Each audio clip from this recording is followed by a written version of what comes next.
ലോകകപ്പിലെ ഏറ്റവും കൂടുതൽ ചാമ്പ്യന്മാരായ ബ്രസീലിൻ്റെ വേൾഡ് കപ്പ് സ്ക്വാഡിനു വേണ്ടി കാത്തിരിക്കുകയായിരുന്നു ഫുട്ബോൾ ലോകം. എന്തെല്ലാം സർപ്രൈസുകളായിരിക്കും കാർലോ ആഞ്ചലോട്ടി ടീമിൽ ഒളിപ്പിച്ചിരിക്കുക എന്ന ആകാംക്ഷയോടെയാണ് ഓരോ ബ്രസീൽ ആരാധകരും കാത്തിരുന്നത്. തങ്ങളുടെ പ്രിയപ്പെട്ട സുൽത്താൻ നെയ്മർ ജൂനിയർ സ്ക്വാഡിൽ ഉണ്ടാകുമോ എന്ന കാത്തിരിപ്പ് കൂടിയായിരുന്നു ബ്രസീൽ ആരാധകർക്ക്. ഒടുവിലിതാ പരിശീലകനായ കാർലോ ആഞ്ചലോട്ടി ബ്രസീലിൻ്റെ 26 അംഗ അന്തിമ സ്ക്വാഡിനെ പ്രഖ്യാപിച്ചിരിക്കുകയാണ്. സ്ക്വാഡ് നോക്കാം നമുക്ക്. ഗോൾ കീപ്പിങ്ങിൽ 3 പേർ: അലിസൺ, ആൻഡേഴ്സൺ, വെവർട്ടൺ. അവിടെ മറ്റ് വലിയ മാറ്റങ്ങളൊന്നുമില്ല.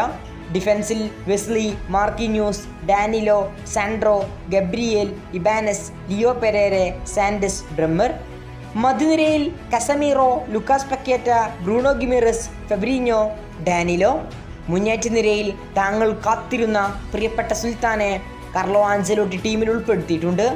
മുന്നേറ്റ നിരയിൽ നെയ്മർ ജൂനിയർ, ഹാൻഡ്രിക്, Rayan, Vinicius junior, Raphinha, Martinelli, Matheus Cunha, Endrick, Thiago എന്നിങ്ങനെ 26 അംഗ തകർപ്പൻ സ്ക്വാഡിനെ തന്നെയാണ് പ്രഖ്യാപിച്ചിരിക്കുന്നത്. പ്രതിരോധത്തിൽ പ്രിലിമിനറി സ്ക്വാഡ് പ്രഖ്യാപിച്ചപ്പോൾ സീനിയറായ തിയാഗോ സിൽവയെല്ലാം ഉൾപ്പെടുത്തിയിരുന്നു.